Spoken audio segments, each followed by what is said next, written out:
Le mental n'est pas prévu pour s'adapter aux fréquences spirituelles et pour répondre aux injonctions de l'âme, à ses souhaits et à vos désirs de réalisation spirituelle. Il n'est pas prévu pour ça. Il n'est prévu que pour des choses basiquement pratiques, matérielles. Donc, si, tout en ayant vos aspirations spirituelles, tout en ayant l'envie de trouver votre mission de vie, de vous accomplir, par exemple dans votre génie, que vous avez peut-être identifié, si vous avez envie de trouver l'âme sœur, de faire des grandes choses pour la lumière, enfin voilà, toutes ces préoccupations légitimes de l'âme, si vous demandez, et vous le faites parce que vous êtes habitué comme ça, si vous demandez à votre corps mental de gérer tout ça, c'est la catastrophe. Et d'ailleurs, même sans lui demander, il est tellement habitué à jouer Popeye, il a un ego surdimensionné, votre mental, puisque toute votre éducation, toute l'éducation, toute la société occidentale est basée sur lui. Il se dit, pas de problème, on va gérer, on va la trouver, ta mission de vie. T'es célibataire, tu trouves pas ton âme sœur. Alors, ouais, t'inquiète pas, allez, je me mets en mouvement, je vais trouver la solution. Tu aimerais concilier ton épanouissement d'âme avec générer des revenus? Oh, je vais trouver. Allez, je me mets à tourner et je vais trouver, je vais t'aider. Et alors là, qu'est-ce qui se passe? Toutes ces questions, toutes ces préoccupations, comme le mental ne peut pas y répondre, il n'a pas été créé pour ça par le Créateur, il tourne à vide, comme un fou, comme l'hamster dans sa roue, et il épuise votre énergie, car il ne trouve jamais les solutions, il n'est pas prévu pour ça. Il ne peut pas répondre, mais il veut répondre. Il s'empare du problème. À la suite de ça, effet domino. Le corps émotionnel qui est là se met à tourner à vide lui aussi, et à se dire, putain, on ne trouvera jamais. On ne sait pas, on est perdu, on est paumé, je suis paumé. Il est paumé, il trouve pas. Et tout ça m'angoisse terriblement. Je doute, je vais pas y arriver. Comment je vais faire pour trouver ma place sur Terre? Cet éveil que je croyais si merveilleux, ça devient un enfer parce que finalement, j'angoisse, je gagne pas ma vie, me sens perdu, tous mes amis sont partis, où est ma flamme jumelle? Enfin voilà, c'est l'angoisse, c'est les doutes, c'est les peurs paniques.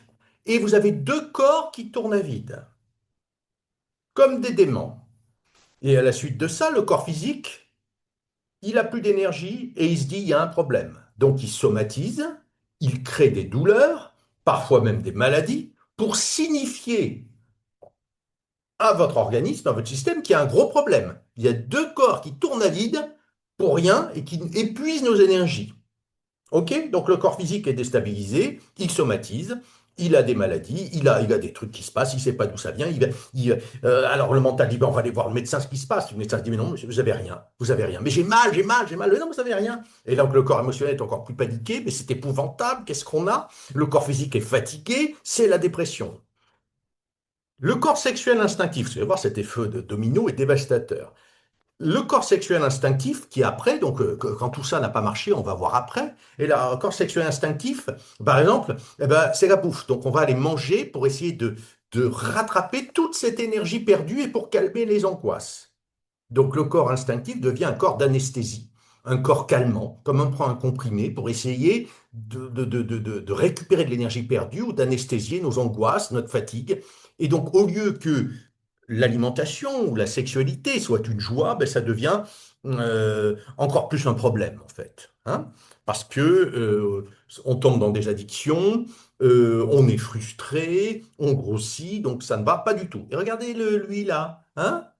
Lui qui éventuellement pourrait nous aider. Ben, on peut même plus l'atteindre, ce corps spirituel, parce qu'on n'a tellement pas pris l'habitude de faire appel à lui, que l'effet domino que démarre le mental, hein, c'est lui qui fout le boxon, hein, il y a une réaction chaîne catastrophique dans notre système qui fait qu'on est complètement à plat, on est assailli de problèmes, on a des douleurs, des doutes, des angoisses, on est fatigué, on somatise, on se pose plein de questions, on dort plus la nuit, et le corps spirituel est en friche, on est tellement fatigué, etc., qu'on n'arrive même plus à l'atteindre. Voilà.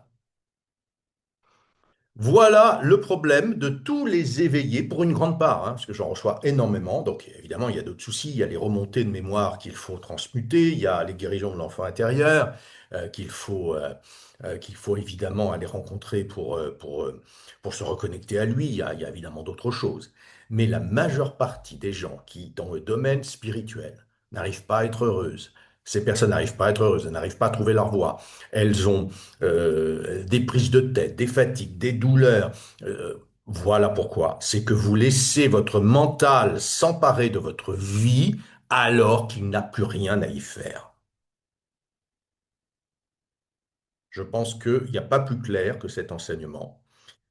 Et vous voyez pourquoi, eh bien, alors que vous avez de magnifiques aspirations spirituelles, alors que vos intuitions sont souvent justes, alors que vous désirez légitimement apporter de la lumière et contribuer au nouveau monde, vous n'y arrivez pas, parce que vous êtes encore dans le mode de fonctionnement ancien de la personne lambda, terrienne, et qu'il est impossible de s'épanouir spirituellement avec cet ancien mode de fonctionnement. C'est un petit peu comme si vous êtes en deux chevaux, il faut passer en Ferrari, c'est-à-dire qu'il faut monter en vibration, si vous voulez, et donc dans un deux chevaux, c'est pas possible, quoi, vous n'avancez pas. D'accord? Alors, évidemment, la bascule. Hop, le corps spirituel va passer en premier.